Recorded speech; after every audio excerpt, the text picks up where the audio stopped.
കൊച്ചു വെളുപ്പാങ്കാലത്ത് നടക്കാനിറങ്ങുന്ന ബംഗളൂരുവിലെ ഒരു ശരാശരി മലയാളി മറ്റൊരു മലയാളി സുഹൃത്തിനെ കാണുമ്പോൾ ചോദിക്കുന്ന ഒരു സർവ്വസാധാരണമായ ചോദ്യം, ബ്രേക്ക്ഫാസ്റ്റിന് എന്താണ്?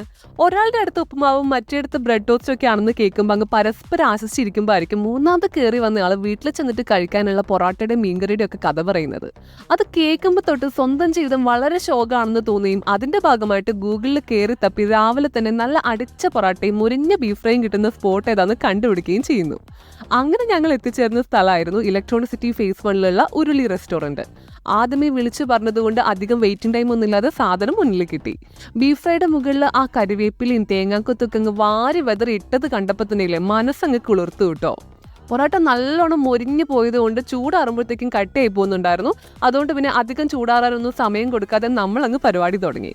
അധികം നെയ്യില്ലാത്ത നല്ല പീസോട് കൂടിയ കറക്റ്റ് വെന്ത ബീഫ് ഫ്രൈയും പിന്നെ ഒന്ന് ചാറിൽ കുത്തി മുക്കാൻ വേണ്ടിയിട്ട് ഒരു ബീഫ് റോസ്റ്റും. ആഹാ അന്തസ്.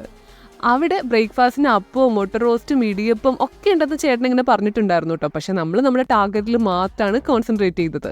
അപ്പോൾ രാവിലെ സ്വന്തം വീട്ടിൽ ബ്രേക്ക്ഫാസ്റ്റിനെ പറ്റി ആലോചിച്ച് ശോകം തോന്നുന്ന ഇലക്ട്രോണിസിറ്റി സൈഡിലുള്ളവർക്ക് ഒരു നല്ല ഓപ്ഷനാണ് കേട്ടോ ഉരുളി റെസ്റ്റോറൻറ്റ്. ഒന്ന് വിളിച്ച് അന്വേഷിച്ചിട്ട് ചെല്ലുന്നതായിരിക്കും കൂടുതൽ ഉത്തമം. ഫുഡിനെ പറ്റി സംസാരിക്കുമ്പോൾ ലോല ഹൃദയരായതുകൊണ്ട് ഇനി അടുത്ത ഒരാഴ്ചത്തേക്ക് രാവിലെ കാണുമ്പോൾ ബ്രേക്ക്ഫാസ്റ്റിനെ പറ്റി ഒരു അക്ഷരം ഉണ്ടില്ല എന്ന ഉറച്ച തീരുമാനത്തോടെയാണ് നമ്മൾ അവിടെ നിന്ന് ഇറങ്ങിയത്.